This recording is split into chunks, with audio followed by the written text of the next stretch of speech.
Hello friends, it's Kristie Marcotte. In today's video, I'll be using some pattern paper from Honeybee Stamps. I have their Marvelous Moments collection and also their brand new Grain and Grunge collection. For images on the card, I'm using the Lovely Layers Fall Foliage set. This has quickly become one of my favorite fall sets to use. For sentiment, I'll be doing some hot foiling, and I'm using the Fall Foliage Hot Sentiments foil plate. And the final item I'll be using is the Rattan Basket Honeycut die set. Several of the items are from the brand new Spooktacular release, but a few of them are from a previous Honeybee Stamps release. I will be using a card sketch for inspiration. This is from MFT, it's number 408. I selected one of the wood grain pattern papers for the larger element on my card, then used two narrow strips of pattern paper from the Marvelous Moments collection.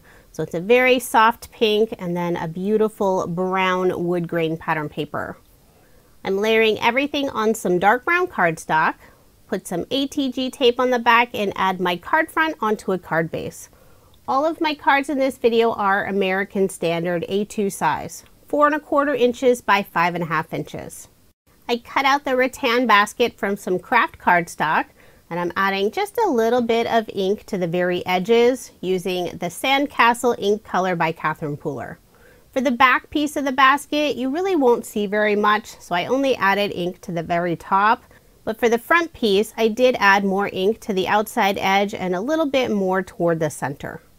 Now I'll adhere the back portion of the basket down onto my card using Honeybee Stamps Precision Tip Glue. And I've cut out all of these beautiful fall foliage pieces from the Lovely Layers Fall Foliage set. And I used some pearlescent cardstock for all of those pieces. A few of the images in this set have a couple of die cuts you'll glue together, and it adds even more detail to those beautiful pieces. And I know it's harder to see in the video, but all of the images have a beautiful etch detail, and it really shows more with the pearlescent cardstock. So now I'll start adding all of my fall foliage pieces inside of the basket. For the images that required multiple die cut pieces, I did put my acrylic block on top for added weight while the glue adheres. It does take just a little bit longer since I'm adhering two pearlescent surfaces together. For most of the pieces, I'll put some liquid adhesive just on the lower portion, and with my fingers I'll curl up the top area of the leaf, and I'll add just that little bit of dimension. For the front two pieces, I'll put some foam dimension on the back and adhere them in front of the leaves. I did hold up the front of the basket to make sure all of those images would still be visible.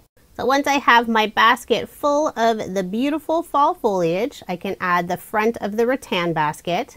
I added 4 small pieces of foam dimension, then I'll put liquid adhesive along the very outside of that basket front. And that'll make it look like the basket is round. Now it's time to work on the sentiment. I'm using Spellbinder's Glimmer machine to do the hot foiling, and I selected the sentiment Hello. I'm using the Rose Gold Glimmer foil color, and the cardstock I'll be using is from Ranger. This is the Yupo White Heavystock cardstock. I've tried several different cardstocks for hot foiling, and so far this one is my favorite.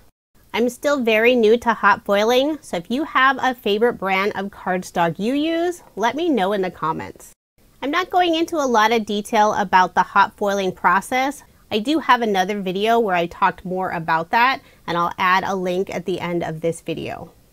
Once that sentiment has cooled, I'll use the coordinating dies to cut it out. And I'm using some low tacky tape to hold that die to the paper. To cut it out, I'll use Honeybee Stamps Bitty Buzz Cutter. I love the small size of this die cut machine. Using the same outline die, I'll cut out a second piece from some brown cardstock, and I'll glue those two together, leaving a drop shadow of that brown cardstock underneath the sentiment.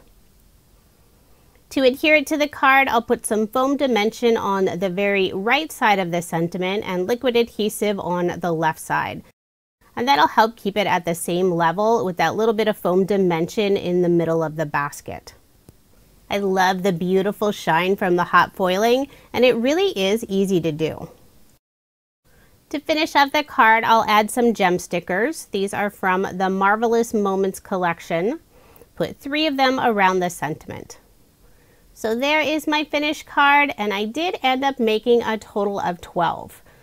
I used 3 different wood grain papers and 3 different pattern papers for the narrow strips, and I was able to make 4 of each of the cards. There are so many beautiful wood grain designs, it was hard to choose just one, so I decided to go for 3. With the larger 6 by 8.5 inch size of Honeybee Stamps paper pads, it's easy to make multiples of the same card. And it never hurts to have lots of general sentiment cards on hand. If you are interested in any of the products I used in this video, I do have links provided in the description box below. The new Spooktacular release from Honeybee Stamps has so many beautiful fall items. And I love making fall cards. It's my favorite season of the year. Thank you so much for watching, and I hope you have a wonderful day.